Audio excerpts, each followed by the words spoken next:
Hello and welcome back to this video for Math for Business and Finance and Math Application students. Again, we're working on our Chapter 2 word problems, the odd number problems, and in the last video we ended up stopping on 235, and then I took a quick look at 237 and decided to start a new video. However, this word problem is very similar to 235.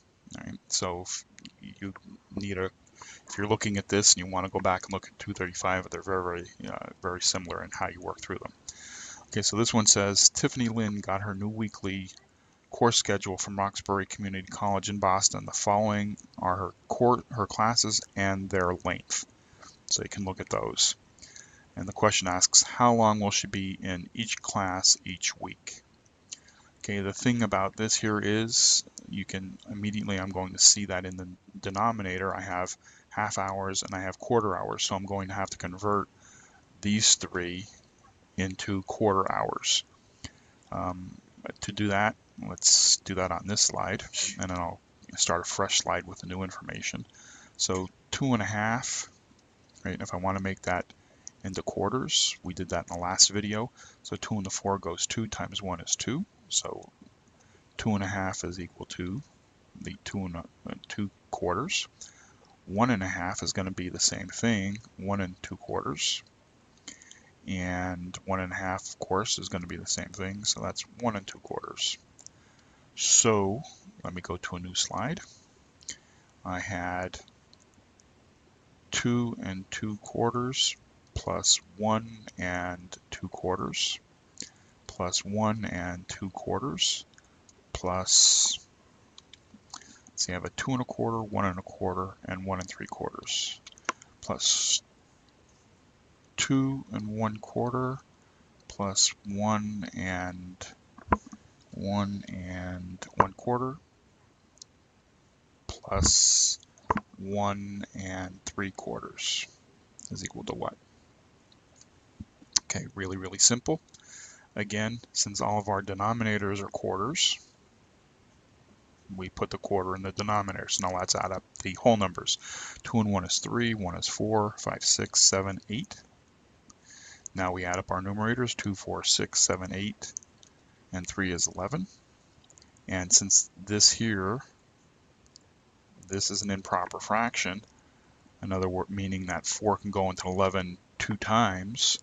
Well, if it goes in 11 2 times, that means we have 2 additional whole numbers. So 2 and 8 is 10. And 8 from 11 is 3 as our remainder, so that's in the numerator. And that's our answer, 10 3/4 hours in each class each week. Okay. All right, word problem 2-39. At a local Walmart store, a Coke dispenser held 9 1/4 gallons of soda. During working hours, 12 3/4 gallons were dispensed.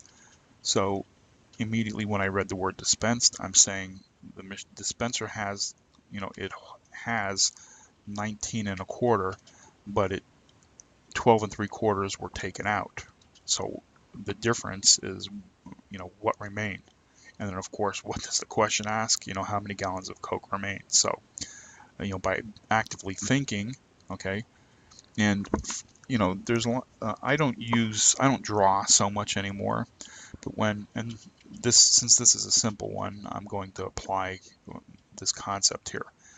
When I first started doing word problems, you can diagram a problem, all right, and in order to be able to think about it. If I went and said, okay, this here is 19 1/4, and it says I'm taking out, so I'm going to take out this amount, which was 12 3/4.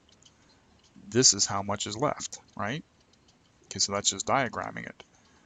It gives you a picture to be able to understand the problem, and sometimes even in more complicated ones I still do this. And I definitely do something that's what's called a timeline, a number line, and you'll see me use that in other word problems, but it's not necessary here. So anyway, so I have 19 1/4 was what was in there, and I took out 12 3/4. So now we want to know how much is left. Okay, here's the thing that I'm looking at immediately. I know that I have 19 1/4 and 12 3/4. Well, 1/4 is less than 3/4. I can't take 3 from 1. So I have to convert this mixed number so that the numerator is greater than the numerator here is greater than the numerator here, so that I can subtract 3 from it. Okay, so in order to do that, remember I had said any number over itself is 1, so 4 over 4 is equal to 1, 3 over 3 is equal to 1, right? 19 over 19 is equal to 1. And the point being here is that if I take a whole number from the 19 and make that 18, well, that whole number of 1, because I'm subtracting 1, that's the same as 4/4. And if I take 1/4 plus the 4/4, that gives me 5/4. So when I take away the one whole number and I convert it into a fraction, I end up with 18 and 18 and 5/4. Now, because the 5 is greater than the 3, I can actually subtract the 12 3/4. Right? In order to do that, 12 from 18 is 6, 3 from 5 is 2, and 4 in the denominator.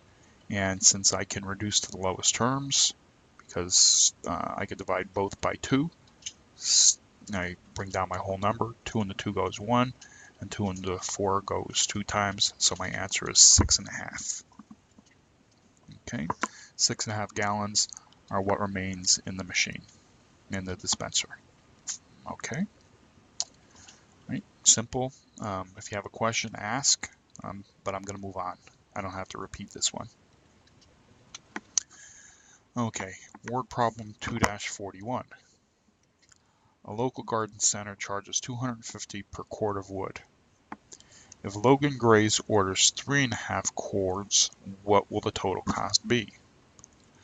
Well, if I have 250 and I want 3.5 of them, so I multiply by 3.5 in order to know how much it's going to cost me.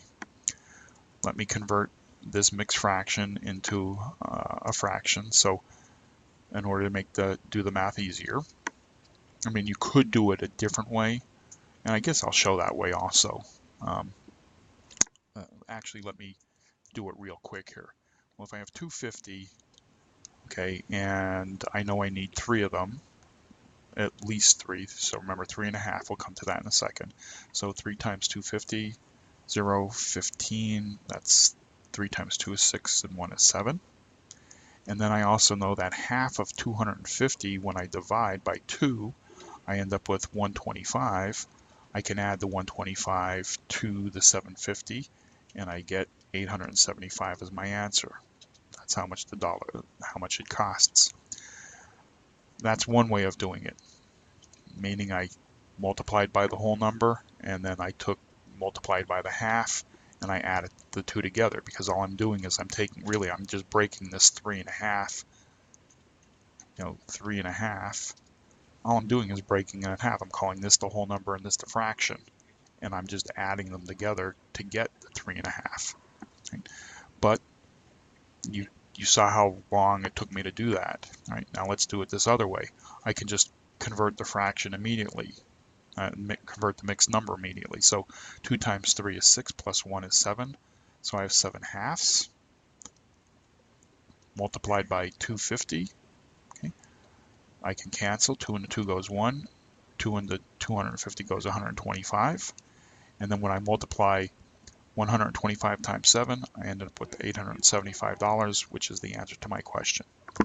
So as you can see, there's more than one way in order to solve a problem.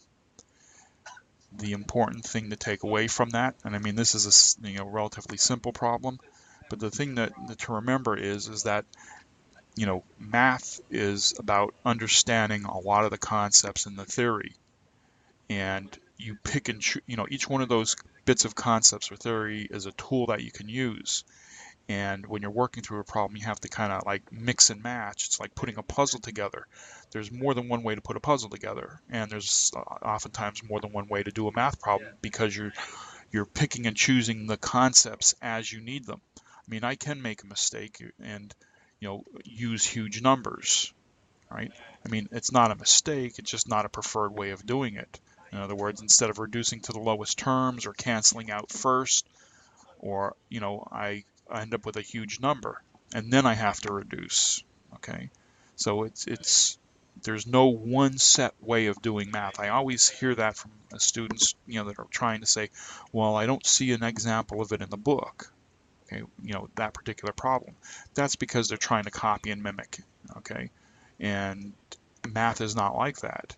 Math is about thinking, and you have to understand the concepts and pick and choose what you need in order to solve the problem. And in this case here, you just saw me do it in two different ways, and it's all based upon the same concepts. Okay. All right, so from here I'm going to stop and pick up in the next video.